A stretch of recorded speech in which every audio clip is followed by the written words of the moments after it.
আমরা আছি তোমাদের সাথে। রাজার পক্ষ থেকে শুভেচ্ছা, রাজার পক্ষ থেকে শুভেচ্ছা। আদিক ভাই এগিয়ে চলো, আমরা আছি তো। মানুল ভাই আসেন।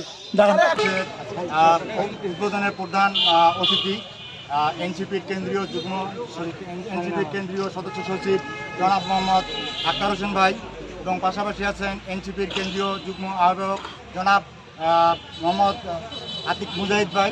তাদেরকে দুজনকে আমাদের রাজারহাট উপজেলা এনসিপি এবং তথা রাজারহাট উপজেলাবাসীর পক্ষ থেকে জানাচ্ছি অভিনন্দন এবং শুভেচ্ছা।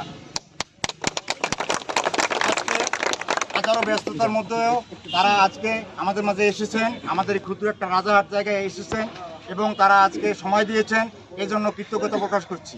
আমি দাবি জানাচ্ছি আমাদের যে এনসিপি রাজনৈতিক একটা দল হতে যাচ্ছে বা রাজনৈতিক কার্যক্রম আমরা শুরু করতে যাচ্ছি, এটা যেন হয় উন্নয়নের, এটা যেন লুটপাটের কখনো না হয়, এই দিকটা আমরা নজর রাখবো।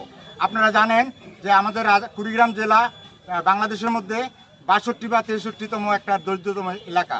তার মধ্যে আমি উল্লেখ করতে চাই রাজারহাট উপজেলায় অন্তত তিস্তা নদীর কারণে আমরা ভেঙে আমরা একাকার চুরমার হয়ে গেছি। আমার মনে হয় যে বাংলাদেশের মধ্যে সবচেয়ে দরিদ্র উপজেলা হতে পারে আমরা। এই রাজারহাটের দিকে আমি আহ্বান করব, আমি উদ্যত আহ্বান করব, আমি তাদেরকে অনুরোধ করব রাজারহাটবাসীর পক্ষ থেকে যেন রাজারহাটে আমরা যথাযথ অন্য অন্য উপজেলার মতো আমরা সুযোগ এবং যে সুবিধাগুলো আছে সেগুলো আমরা পাই, আমরা নাগরিক সুবিধাগুলো আমরা যেন যথাযথভাবে পাই। এই আশাবাদ ব্যক্ত রেখে সবাইকে অনেক ধন্যবাদ জানিয়ে আমি আমার সংক্ষিপ্ত বক্তব্য এবং আজকের এই উদ্বোধনী অনুষ্ঠান এখানেই শেষ করছি। আল্লাহ হাফেজ।